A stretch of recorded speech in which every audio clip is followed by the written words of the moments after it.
Assalamualaikum warahmatullahi wabarakatuh. Perkenalkan, nama saya Olivia Anastasia Gultom dari kelas 12 IPA 4, dan hari ini saya akan melakukan praktikum larutan elektrolit dan larutan asam basa.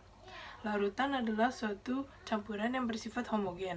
Larutan biasa terdiri dari zat terlarut dan zat perlarut, dan biasanya zat perlarut itu selalu lebih besar daripada zat terlarut.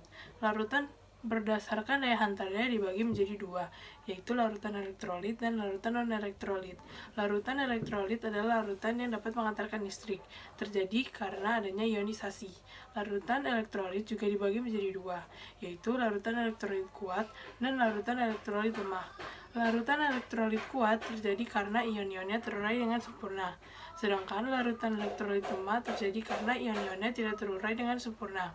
Contoh daripada larutan elektrolit ada NaCl, NaOH, HCl, dan lain-lain. Lalu ada larutan non-elektrolit. Larutan non-elektrolit adalah larutan yang tidak mendapat menghantarkan listrik karena tidak terjadi ionisasi. Contoh dari larutan non-elektrolit ada gula, urea, alkohol, dan lain-lain. Larutan juga dibagi menjadi asam basa tergantung tingkat keasaman atau kebasaannya.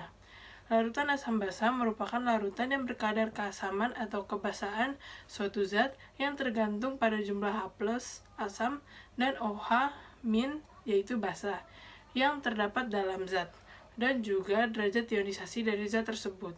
Tingkat keasaman dan kebasaan dapat diukur dalam pH. Tujuan dari praktikum ini adalah agar siswa dapat menentukan mana larutan elektrolit ataupun larutan elektrolit. Yang kedua, siswa dapat menentukan larutan elektrolit kuat atau elektrolit lemah. Yang ketiga, siswa dapat menentukan larutan asam atau larutan basa.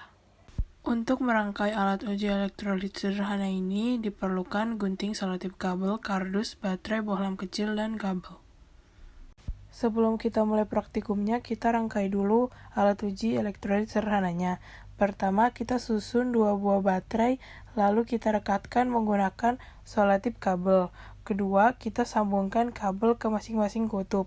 Pilih salah satu kabel yang akan memiliki urutan seperti ini: baterai, kabel, lampu, kabel, elektroda. Lalu, kabel yang lain memiliki urutan tempat baterai, kabel, elektroda. Setelah alat terjadi, mari kita tes apakah lampunya dapat menyala atau tidak. Sekarang kita mulai praktikum larutan elektrolit. Alat dan bahan yang kita perlukan pertama adalah alat uji elektrolit, larutan-larutan, larutan sabun, larutan garam, larutan cuka, larutan kapur,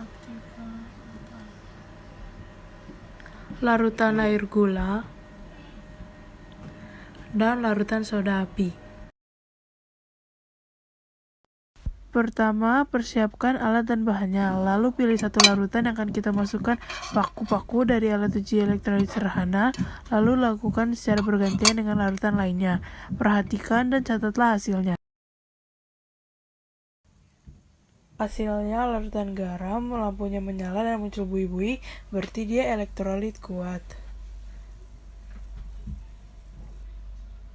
Larutan sabun, lampu tidak menyala dan tidak muncul buih-buih, berarti dia adalah larutan non-elektrolit. Cuka tidak menyala namun muncul buih-buih, dia berarti elektrolit lemah.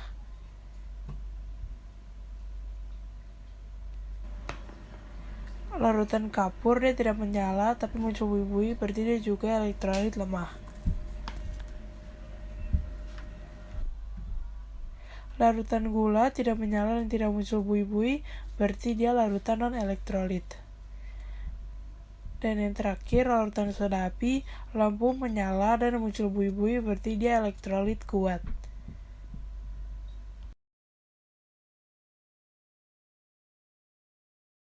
Jadi, hasil dari praktikum yang kita lakukan hari ini adalah larutan garam dan soda api dia bersifat elektrolit kuat. Larutan cuka dan larutan kapur dia bersifat elektrolit lemah. Sedangkan larutan gula dan larutan sabun dia bersifat non-elektrolit. Seperti yang telah saya terangkan sebelumnya, larutan elektrolit adalah larutan yang dapat mengantarkan listrik, sehingga muncul buih-buih dan bohlamnya menyala. Hal itu dikarenakan ion-ion terurai sempurna. Namun, pada larutan non-elektrolit, lampu tidak menyala dan tidak muncul buih-buih karena ion-ion dalam larutannya tidak terurai sempurna, sehingga tidak muncul listrik. Sekarang praktikum untuk uji asam basa. Alat dan bahan yang kita perlukan pertama ada indikator alami, yaitu adalah larutan kunyit, larutan kurit manggis,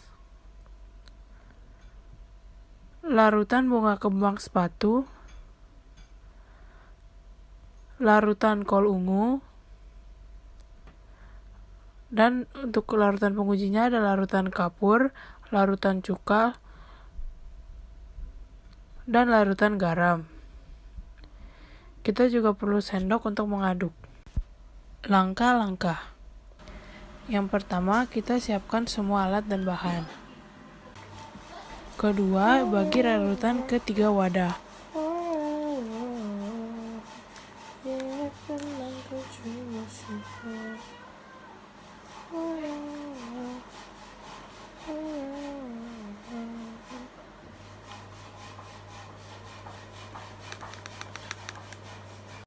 Ketiga, tetesi masing-masing wadah dengan larutan uji yang berbeda-beda.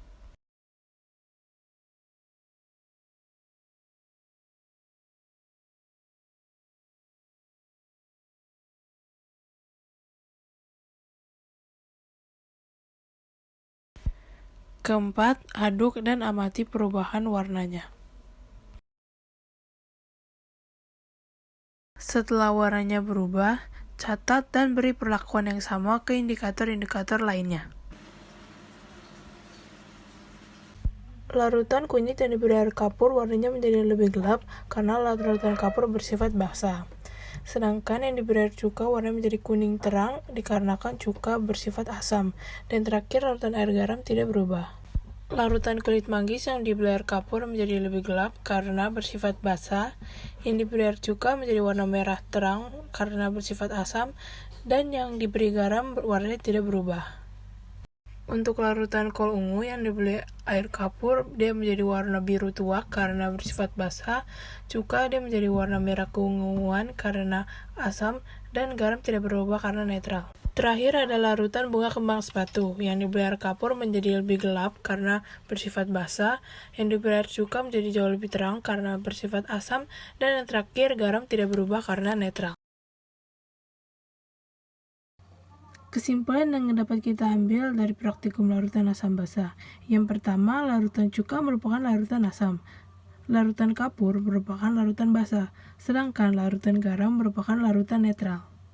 Hal-hal tersebut dapat kita ketahui dari perubahan warna pada indikator-indikator alami. Indikator alami merupakan indikator yang kita dapatkan dari ekstrak bahan-bahan alami seperti bunga, tumbuh-tumbuhan, dan buah-buahan. Melalui perubahan warna indikator-indikator alami tersebut, kita dapat mengetahui apakah larutan tersebut bersifat asam, basa, atau netral. Indikator-indikator alami yang kita gunakan pada hari ini ada larutan kunyit, larutan bunga kembang sepatu, larutan kol ungu, dan larutan kulit manggis. Pertanyaan pertama, apakah yang menyebabkan satu larutan dapat menghantarkan listrik? Yang menyebabkan satu pelarut dapat mengantarkan arus listrik adalah karena adanya ion-ion yang bergerak bebas pada pelarutnya, sehingga saat diberi aliran listrik, kation akan bergerak ke katoda, anion akan bergerak ke anoda, sehingga akan menghasilkan arus listrik. Cacat apakah yang dalam bentuk larutannya dalam mengantarkan listrik? 2. Larutan yang dapat mengalirkan arus listrik disebut dengan larutan elektrolit. Contohnya ada NaOH dan HCl. Ya. Apakah yang dimaksud dengan alfa dan apa pengaruhnya dalam kuat hantar listrik? Ketiga, alfa merupakan hasil bagi dari mol zat yang terionisasi dengan mol zat mula-mula. Hubungannya adalah jika alfanya sama dengan 1, berarti itu elektrolit kuat, karena zat tersebut terionisasi sempurna.